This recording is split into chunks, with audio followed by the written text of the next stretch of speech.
person like trash, you need to go and heal. Go fix yourself and stop messing up other people, you know? I can't stand a person who is controlling, jealous, and on top of the fact, they're lazy.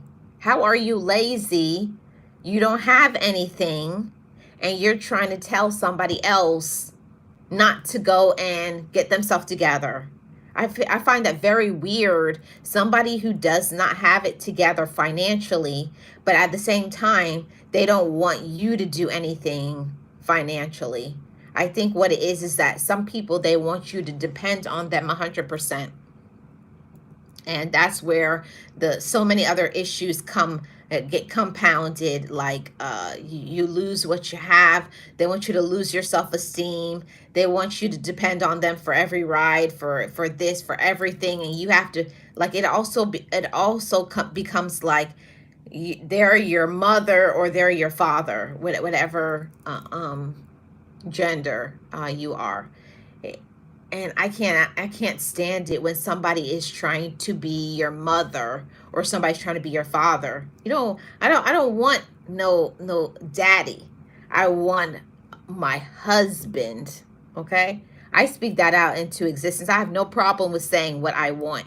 And I'm not going to settle. I'm not going to compromise. I'm not trying to be nobody's girlfriend for 7 or 8 years. I'm not interested in that. I want somebody who is mature.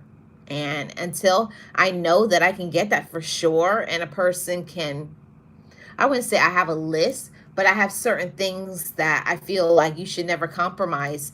A person of moral integrity, a person of that knows how to respect themselves, that knows what they want, that can handle their own business, that is emotionally stable. And most people, until you get to know yourself and heal your past, until you know how to handle your own emotions, you don't know how to be supportive of another person's emotions.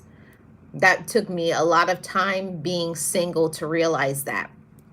Until I learned how to heal my own issues, my own drama, my own self, and learning to be happy in my own skin, I could never be in a relationship with somebody.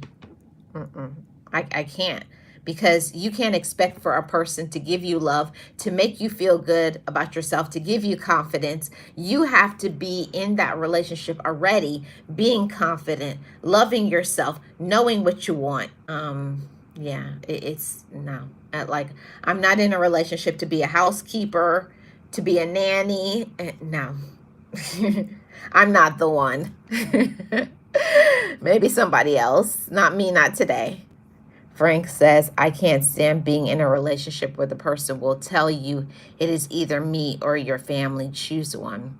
You know, and I think that that's a person who does not work on their family relationships.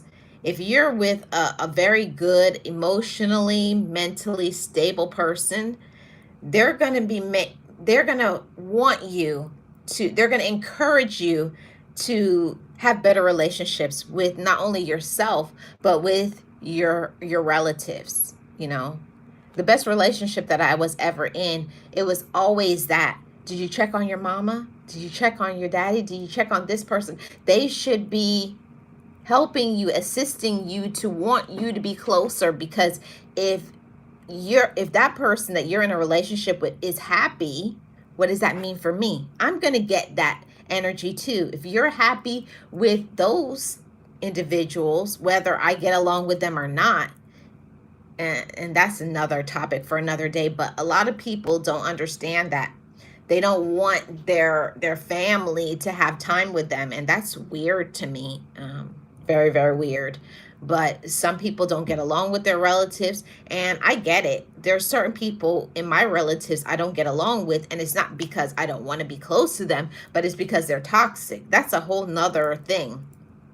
But for the most part, if you have people in your life and they're your relatives, you know, there's always going to be things about us. Nobody is perfect. You can't expect perfection from anybody, but for the most part, you should be allowed to experience your own personal growth. You should be allowed to have your own peace and joy.